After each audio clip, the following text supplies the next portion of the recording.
Before I even start a painting, I make a plan. Choosing the reference photo is really just the beginning. My next step is to really study the reference photo. Look for all of the little questions and find the answers that will help me once I get to the studio. The first thing that I usually think about is the background, and I love the background of this reference photo. But I want to study exactly what the colors are. I know for my painting, I want to keep this background very soft. I want to really have the emphasis going to the goldfinch and the coneflowers so I can study what this green is. If I open up my color window, I can see that that's a very grayed out green. And I think that that's going to be a very nice color to really help my goldfinch stand out. Then I can look down, I can see that the color changes as it comes down lower on my reference photo. And even though it's really soft, it does kind of give the impression that maybe there's some other leaves and, a landscape going on back there. So again, I can just study that color. I can see that it warms. So I could see that in my color window, it's a warmer green but still pretty grayed out. So I'm going to analyze where these stems are. If I use this green, will my stems still stand out? I think I can make that work. So again, it's all just information that's really going to help me when I get to the studio. The next thing that I often think about is the light source. And knowing this information is really going to help me understand where the shadows are going to go, where some of the brightest highlights are going to go. So in this reference, the light source is very soft. Um, and that will give me a chance to use my artist license a little bit. But I can see that the light source is likely coming from straight up, straight above, straight at the top, and a little bit to the right.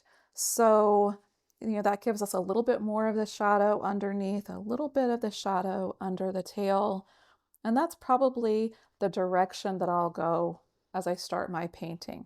So I'll make my brightest areas on the right side of my goldfinch here, and also right on the back of his head. Once I have the light source figured out, I like to look at the colors of the subject that I'm painting. So in this case, for the goldfinch, the first thing I'm going to think about is looking for the color underneath. And that's generally my go-to in trying to figure out what colors I'm going to start the goldfinch with so that I have an undercolor that I'll really be able to build those bright yellows on top of. So I can come in and just pick an area where you can start to see just some of the darker areas. I can look at it in my color window and again see it's bright yellow, just grayed a little bit.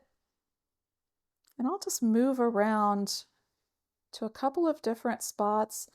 This is probably very close to the color that I'll start with on the shadow side. So I really like that information. I can really zoom in on the eye. You can see that the highlight is at the top curve of the eye. That again is a good indication of the light source coming from the top.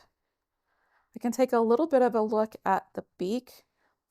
It's really very close to a burnt sienna color, so I'll probably mix a burnt sienna with some orange for the beak color. I think keeping it a little bit more toned to the burnt sienna is going to be nice for him. And then I can start to look at some of the shadows around his tail. And this is where this reference photo really surprised me a little bit, but also where this studying session really helps us. Because if we pick the color here, you can see how purple that is. This is likely a reflected color from the coneflowers themselves, but it will be nice to bring some of the purple into these shadows in this undertail portion.